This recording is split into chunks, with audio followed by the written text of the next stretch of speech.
Greetings, this is Fallenheart, and with the whole Dragon Age Veilguard discussion going on, I really wanted to talk about something that is prevalent in this discussion in video games in general and whole woke stuff. And before I get into it, I'm gonna front load my point right away, right? And that is, Baldur's Gate 3, in many ways, is pretty woke, and dives into the whole silly changes that games industries have been and entertainment industries have been trying to normalize for the past few years. That in some ways I agree with, in some ways I don't.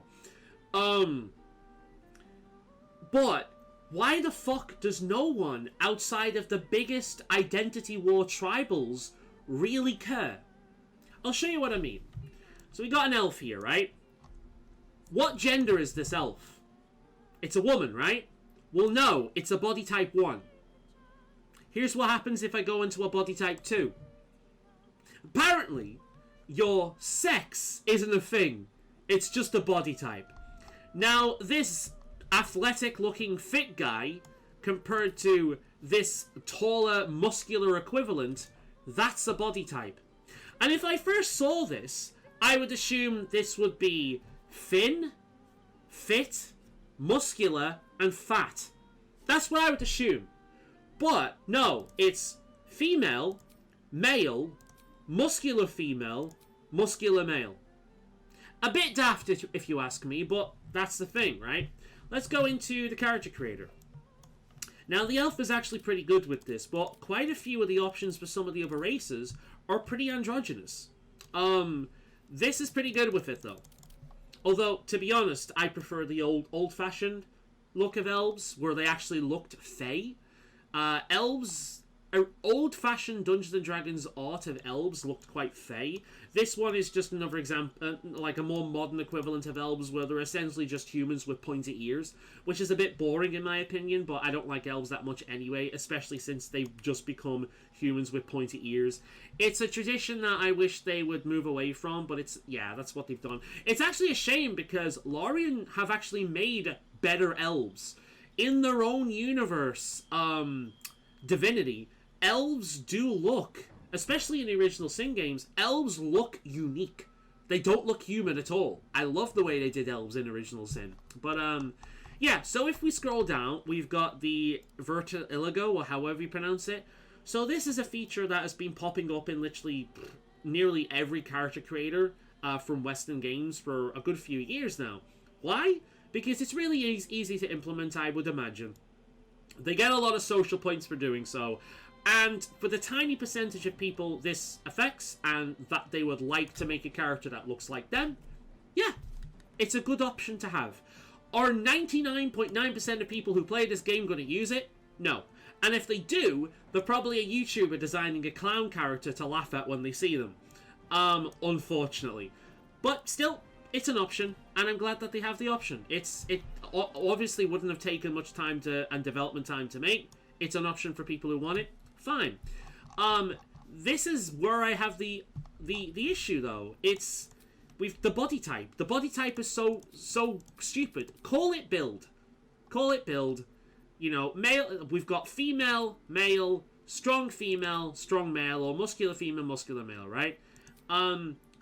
It's daft.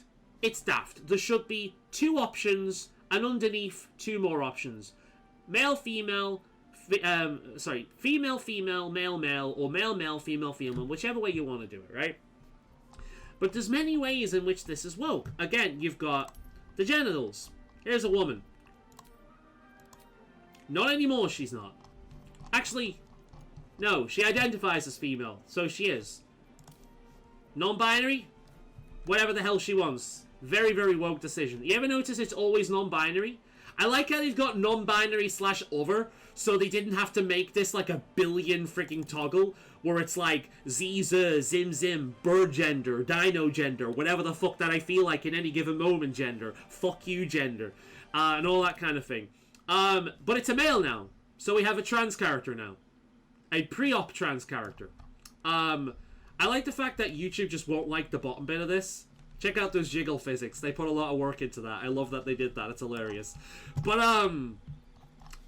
But again, pretty woke, right? Pretty fucking woke. One part of the design I personally don't like, I find quite annoying, is the voices. We have 8 voices. 4 male, 4 female. And it goes male, female, male, female, male, female, male, female. It's quite annoying. Personally, I would prefer there to be a list of female voices and a list of male voices. Again, you can have whatever you want on the character creator. That's fine. This is an elf. But if I wanted to have the skin color of a fucking orc or a dryad, I can. Because Larian has given us so many fucking options, which is awesome. The amount of time I've played a video game, Skyrim is an example of this, in which I love a hairstyle or a beard or some, like, a cosmetic option, and it is only available for one specific race or one specific gender, but I want to use it on the race I want to play or the gender I want to play. That's fucking annoying, and I usually have to install mods to fix that. Larian has just given the fucking option.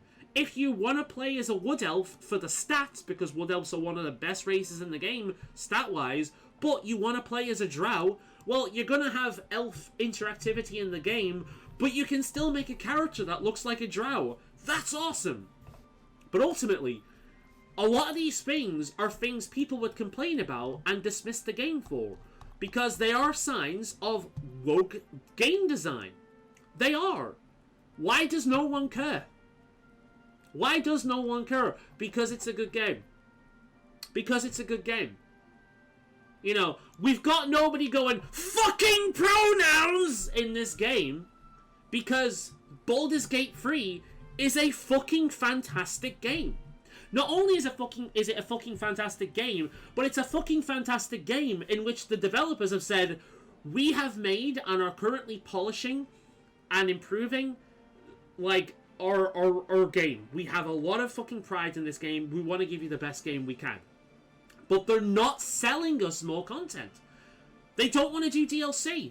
And what they've done is they've opened modding now so that hopefully in time the community will make like good story-based DLC for this game. And with how amazing modders have got these days, with like Fallout London and Skyblivion and all this kind of thing, with how incredible modders have become these days, and they've always been amazing, but Jesus Christ, what we're seeing from them now, I have no doubt in my mind that in the future we will see some incredible new campaigns in Baldur's Gate 3 made by the modding community. Larian has given us that option. They've not just sold us more shit.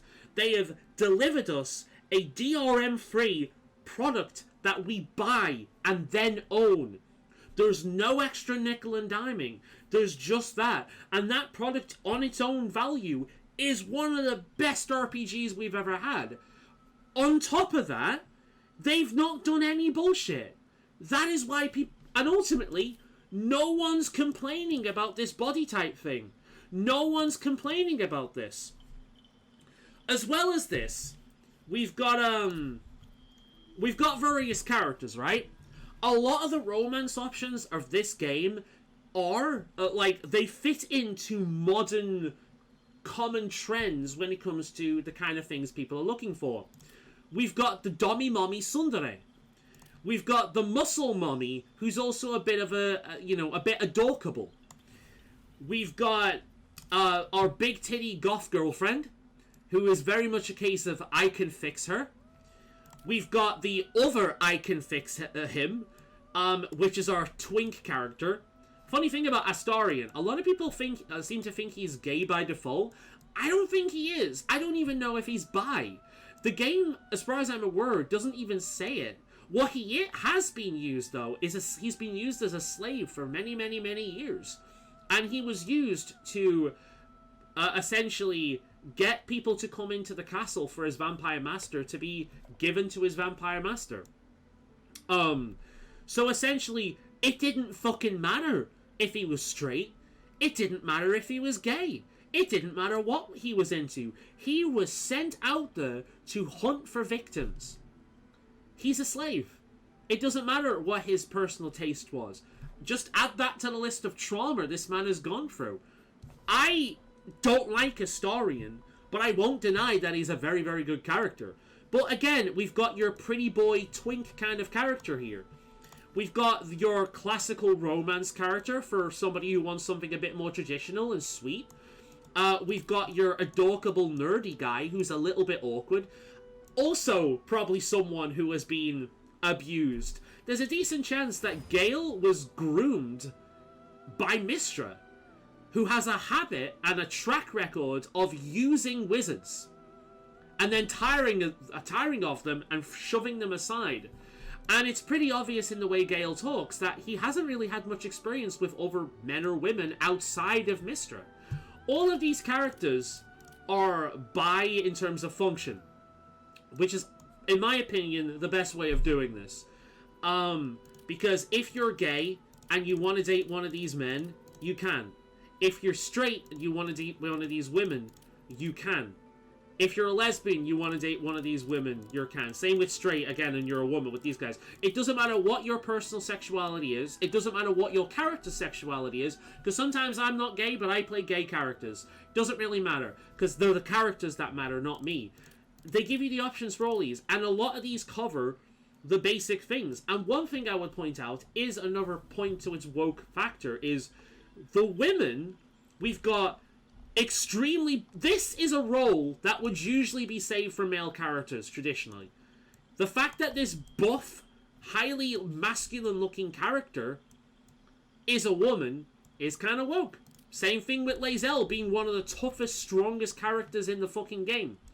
This is a character that would typically be male. I think the only traditionally masculine characters in this game are Will and Halsin. Shadowheart is really the only traditional female character. You know, they've broken molds with this. And because they're such good characters, no one except the tribals give a shit. Because they're well written. But so many of these characters could so easily be pedestals for political propaganda. Astarion could be very easily be that. Karlach could be very easily be that. The amount of studios who would take a character like Karlach and make her trans is insane, right? Or make her a really heavy-hitting lesbian is insane.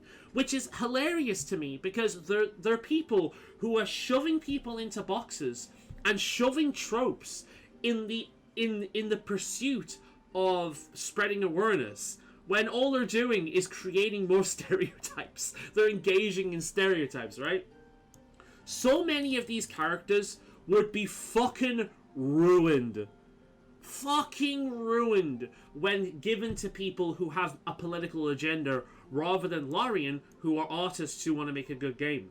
Larian has shown that you can actually implement some of these modern woke ideas whilst also making a good game.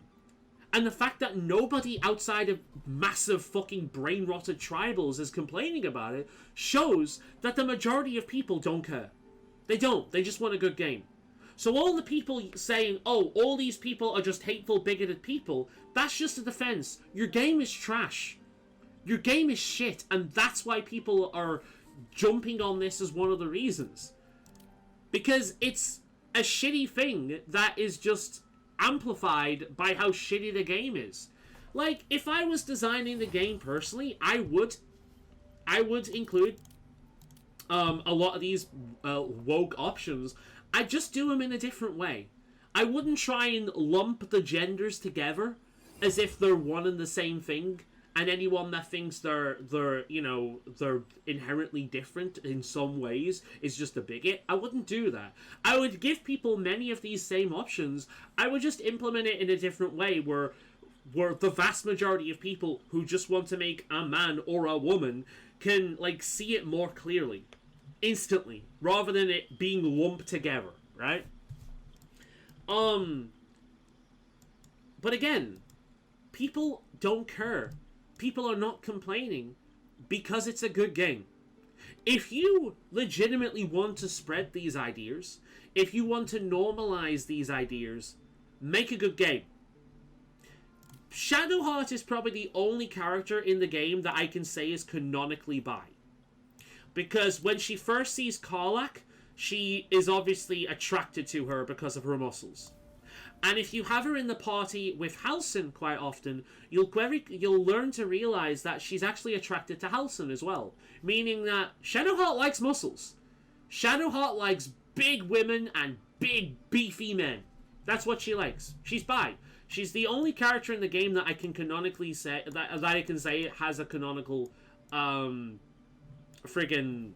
attraction. She's obviously bi. The other characters could go either way. It really doesn't matter. Maybe Lae'zel because she's attracted to strength and power. Maybe her. So it wouldn't matter to her what the gender is. It would purely matter that, like, she's being with someone who was also strong. You know. Astarion, a lot of people would default to gay, but I think it could go either way with him or any of these other characters, because it doesn't matter. That's the thing. They can be gay, they can be bi. Ultimately, it doesn't matter. And isn't that what we want? Isn't that what we want?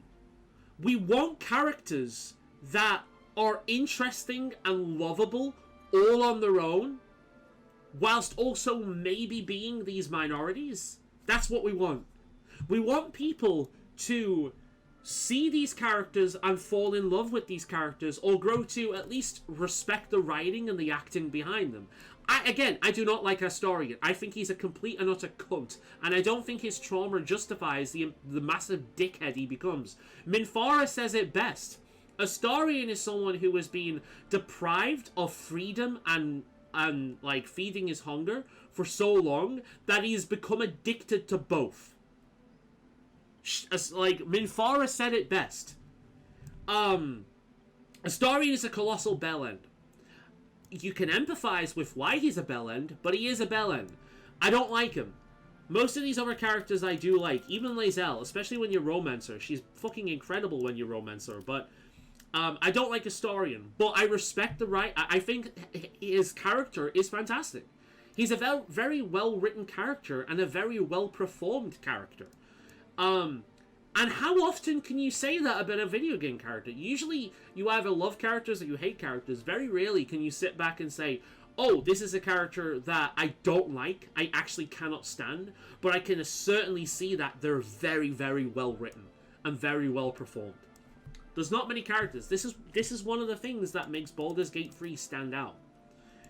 You can have these woke or left-leaning ideas in video games, and people aren't gonna give a shit if the game is good. But if your game is shit, and you lean on these things to defend your game being shit, it's like, oh no, our game isn't shit, you people are just full of hate. Well, evidently not, because this game contains some of it as well, and people aren't complaining. Because the game is good. You want to normalize these ideas? Make a good game. And if enough games do that, if enough forms of media will do that, eventually, people will naturally warm up to these ideas. One of the best examples outside of Baldur's Gate I can give about this is Dorian from Dragon Age Inquisition. Dorian is a gay man. He is a gay brown man. I don't know what race he is. Well, technically his race is Tevinter, but I don't know what race he's inspired of. He looks a lot like Freddie Mercury, so maybe Indian. But whatever it is, he is not white, and he is not straight. Dorian is full-on gay. You have to be a male in order to date him. And the thing is, him being gay is not remotely relevant to anything else, outside of one thing. But then it attaches to other things. Dorian is a Tevinter. And the Tevinter Imperium is one of the most, like, interesting faction or societies in the Dragon Age series. They're essentially wizard fascists. That's what the Tevinter Imperium are. They're fascists. They are a group of people who are canonically evil in like every fucking thing they show up. The Tevinter are what people who want to lock mages up and keep them locked up their entire lives point to. They point to, if we treat mages the same as every other group of people in society, we will get the Tevinter Imperium where they rule over us with a fascist iron fist. And then we get Dorian. Dorian is not that. Dorian is a good-natured, honest, caring person, but he loves his country. How can a loving, caring, honest person love a country that is fundamentally fascist? Because he grew up there. It's his home. He can see elements of it and process elements of it in a way somebody outside of that culture who has only ever seen evil can. That is brilliant. And Dorian helps us humanize a culture that has only ever been viewed as evil. He has a problem with his father. His father wants to arrange a marriage with him so, so the bloodline can continue. Again, the Tevinti Imperium cares a lot about the purity of their blood so you can get stronger and stronger mages. So they arrange marriages. Dorian does not want to get married to this person, partly because he doesn't care about them and he doesn't know who they'll be, but also because he's gay. He's not interested in women. He's interested in men. He wants to choose his own relationship. And if you don't date him yourself and you don't date Iron Bull, he ends up in a relationship with Iron Bull, who is a Qunari. And the Qunari are essentially communists. And we have had various Qunari over the series that have humanized the Qunari and helped us to understand where they come from. It makes the Qunari... You get to a point where you can view the Qunari kind of worldview and be like, I can see why you go to that, I can see why you believe that, but it lacks freedom. It lacks personal choice. And while you believe that freedom and personal choice is the reason why the rest of Thedas is so chaotic, we do not believe that we should be slaves in order to avoid that. But you can still understand. Dragon Age 2 and Dragon Age Inquisition are nowhere near as good as Origins. Origins is the only truly good game in that series. But the writing and the lore and the characters of 2 and 3 are still fantastic. Incidentally, I've read today that Dragon Age Keep, they're getting rid of it. There's only 3 things that are coming over. Whether or not you disbanded the Inquisition, who the fuck you romanced, and whether or not you said that you were going to work against, like, fight to stop Stolas or fight to save Stolas. That's it. None of your other choices carry over. Because Dragon Age Veilguard is not only a game that looks bad, but it's a game that has just completely disregarded all your choices over the past few games. It doesn't do anything in terms of how we handle Flemeth and the Well. If you've played Inquisition, you'll know what I'm talking about. It doesn't say anything about who died in the Fade, whether it was one of the Wardens, Alistair, Loghain or Stroud, or it was your Hawk from Dragon Age 2. One of these die in the Fade in Inquisition. That's not carried over. It's not carried over what we did with Morrigan. Whether Morrigan had a child or not, that's not carried over. None of this is carried over. It is just those 3 things. Now, Dragon Age is a series that has always, yes, even in Origin, just type in Dragon Age Origins Marilyn Manson. If you've played that game, holy fuck, that scene and the drama and emotion behind that scene is completely erased by the Marilyn Manson. The hilarious thing is, the Marilyn Manson song they chose was all about rampant capitalism. And they shove it in their advertisement to sell a product. Marilyn Manson was probably laughing all the way to the bank over that one. Over these people not realizing what the fuck they're doing. Dragon Age Origins, the Dragon Age series has always had terrible marketing, and every single game has completely changed how the game looks and how the game plays. Veilguard is no different in this regard. But sacrificing our choices, rendering our choices moot and pointless and non-existent, is Dragon Age even an RPG anymore? No, because you've been trying since Dragon Age 2 to move away from that as much as possible. This is why people are saying this game looks like trash. It's not just because of the way it looks. It's not just because of the woke things they've shoved into it, like the post-surgery scars. It's because it is obvious from the first viewing of this game that this is just another product designed by committee. This is another Concord. This gamers have been around long enough where they can tell, they can see that when a game comes out, whether or not it's a game designed with love and passion and care and by artists that want to give us a great experience, or it's another fucking product to be packaged and sold. A product designed by committee with no unique individuality of its own and just thrown in what like the politics is at the time and the focus group says and the lowest common denominator. That's all it's about. Concord was essentially a really like creatively bankrupt Overwatch clone with a Guardians of the Galaxy aesthetic. It didn't have any qualities of its own, which is why it died immediately as it was released. Veilguard is very much the same thing.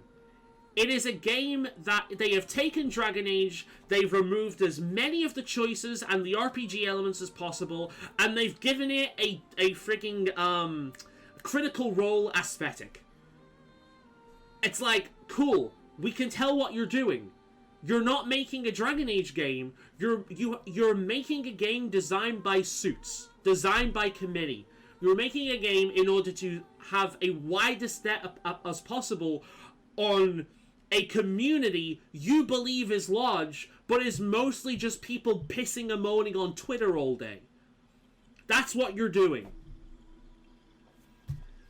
Nobody cares about this shit if you make a good game. No one cares. No one except tribals that can't enjoy a game because, oh, there are gay people in it. No one except people like that care. The people who pissed and moaned about the House and Burr scene in Baldur's Gate 3. Those people. They're the people who care about that kind of thing. The people who are like, they will look at any single excuse. Ah yes, the one option you can have during the one romance you can choose to have that is played for laughs. And not remotely serious. It is played for laughs. The bear fucking winks at the camera for fuck's sake. And there's a squirrel that goes, it's played for laughs. But no, this is pushing a degenerate woke agenda. Fuck off. Only the biggest tribals go that far. The vast majority of people do not care so long as you make a good game. And that's what Baldur's Gate was. And that's what Dragon Age the Veilguard obviously isn't. It's just another game designed by suits. Designed specifically to appeal to the lowest common denominator. And it's gonna fail.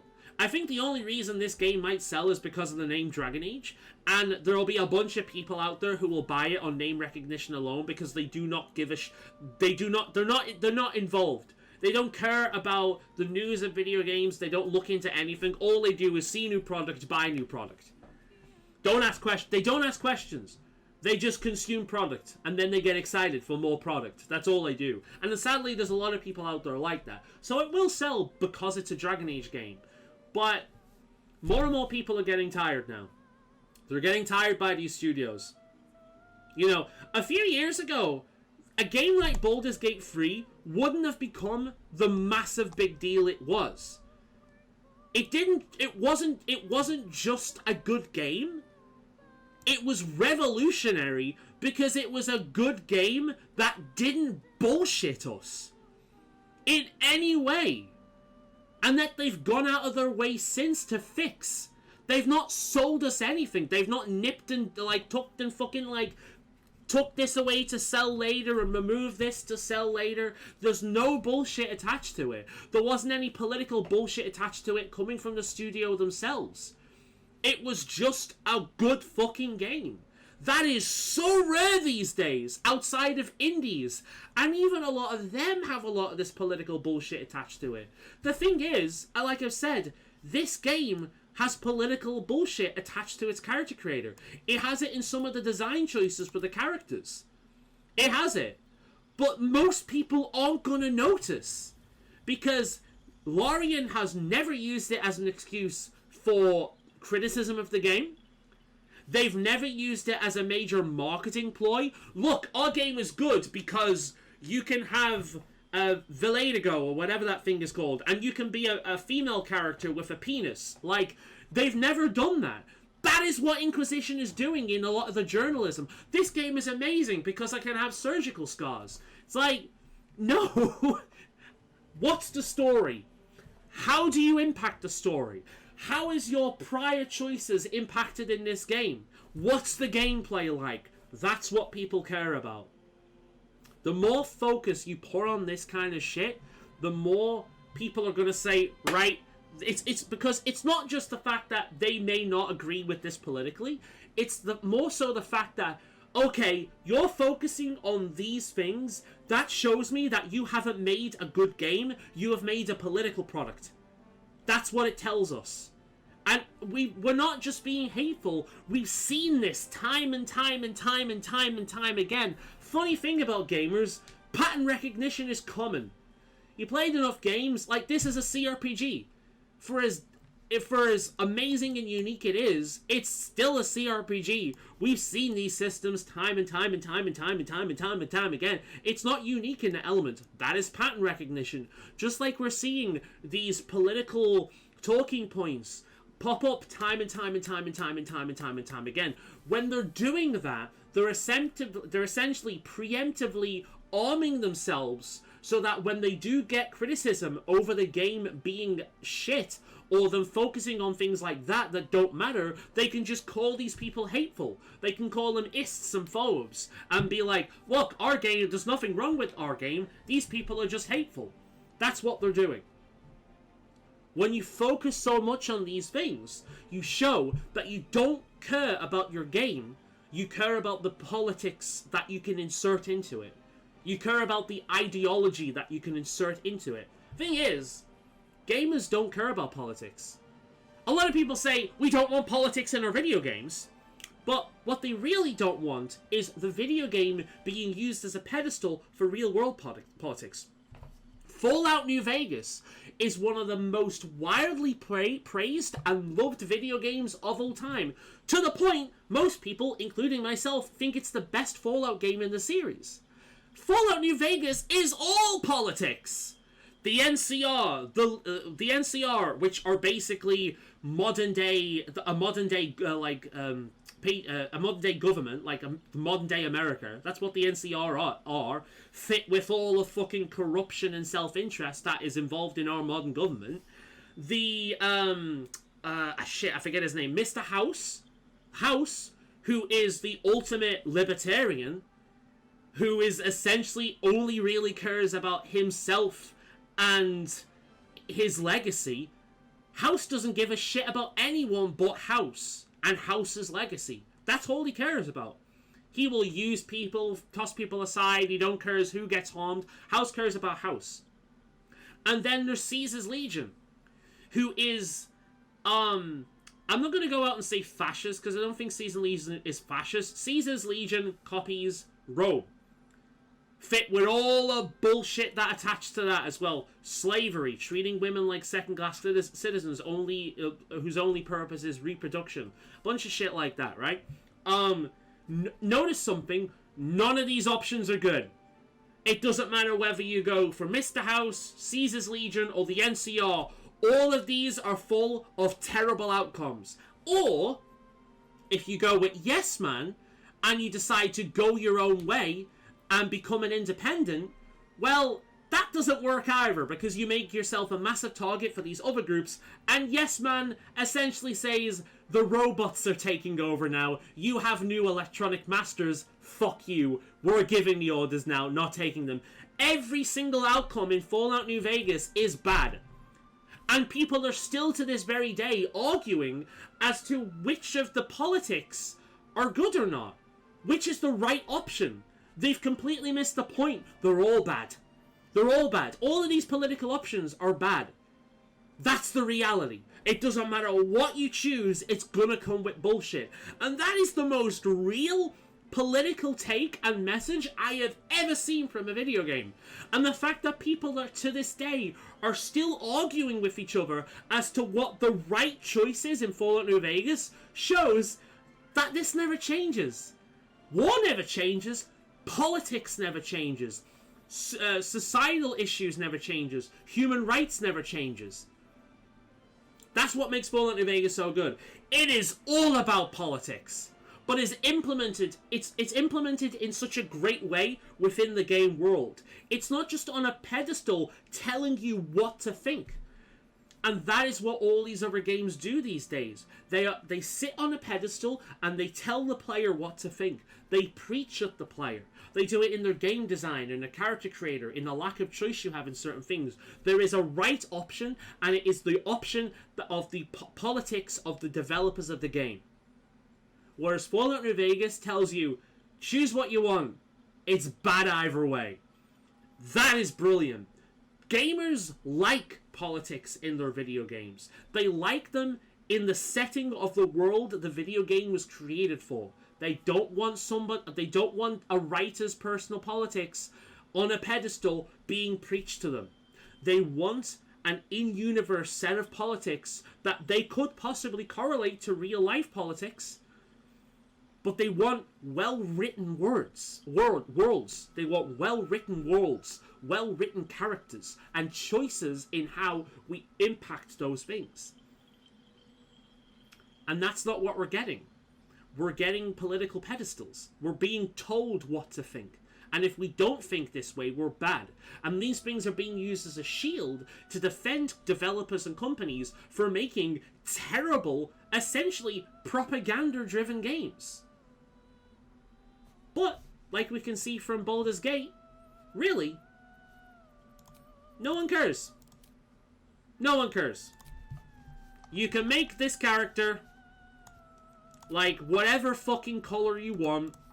Like, let's have a fucking, I don't know, bright pink, purple tiefling. We'll have a purple tiefling. This tiefling identifies as non-binary. Let's hope the locals are friendly. It has a female voice. It has a penis. And, you know, it's this. And when she plays, or he or they, when they play the game, they're gonna fuck a bear. No one gives a shit because it's an amazing game. But it has so many of the building blocks. It just doesn't have the basic bullshit that people hate. And that is the propaganda. It has the message. It's there.